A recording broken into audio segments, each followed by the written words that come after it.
the blast was a tragedy.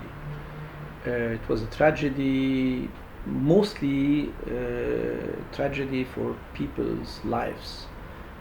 And the city is no different from people's lives. Tragedy for the city. It was even a tragedy for books, tragedy for computer servers. It was a tragedy for history, memory. It was a tragedy for models.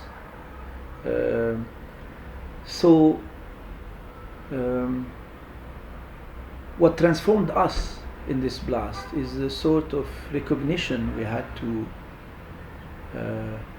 make and accept, which is that certain things don't last. But this doesn't mean that we should stop grasping constantly and trying to continue working on that past. Because one of the solutions would be, okay, if something like this could happen, then why care about what happened before?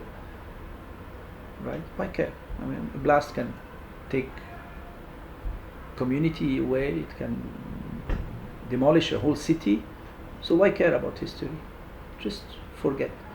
But the idea is not to forget. The idea is precisely to include and accept and work with the tragedy and good life, prosperity and crisis, damage and restoration. This is our fate.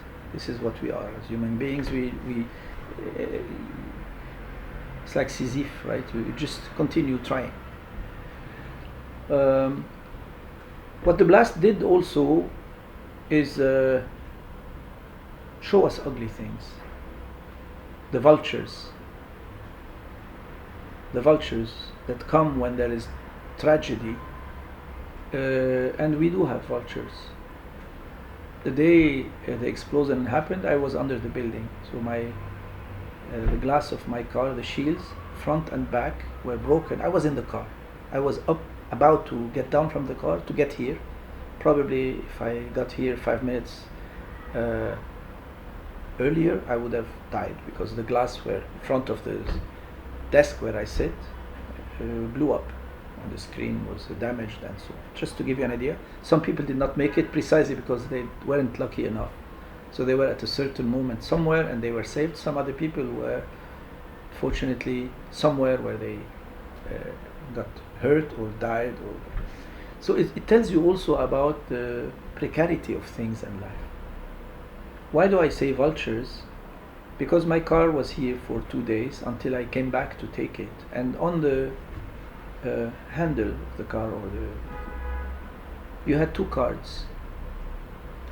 One guy wanted to sell me glass shields for my car 2 days after the blast, and the second wanted to buy my car. 2 cards were put in the slit.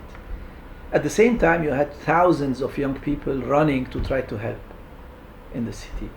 So it showed us both sides of us. I don't like to say them, or because it's a community and it has all sorts of people. So what the blast was an eye-opener on many things, on the good and the bad, and it brings everything together in one moment. I think it was in a Fellini film where you have this wrecking ball. Forgot the name of the film now. It will come back to me. There is a wrecking ball that hits a wall, but before that you have a scene of people playing music, but it's a cacophony. Each of them is playing the instrument, but there's no harmony, there's no music actually. Everything is music, but there's no harmony. And then there is a wrecking ball that hits the wall, everybody's surprised, astonished, and suddenly they start playing music well, in harmony. Prova d'orchestra, I think, is the film. The blast was somehow like this. Thousands of people felt, I have to do something. I was not personally hit, but I have to do something. So you saw thousands of young people, mostly in the streets, trying to help in whatever way they can, from Beirut and from outside Beirut. cleaning the streets, taking the rubble away, helping elderly or other people with no means, just do basic survival actions. And of course, the story is known. You have a lot of NGOs who came in, international institutions. Of course, the lack of a serious intervention on the part of the authorities. The recent history of Lebanon is known. So it allowed people to feel that they could do something, no matter what this is. Whether as experts or as just young people or other people. You saw also, I cannot say it was only young people actually, I saw many people who were simply there to try to help. They would propose their help. What do you need? Do you need a car to go bring whatever? I will go and do it. Do you need furniture? I will give you my furniture. I will give this, give you that. That was great. You also had people who were trying to do some business because of the explosion.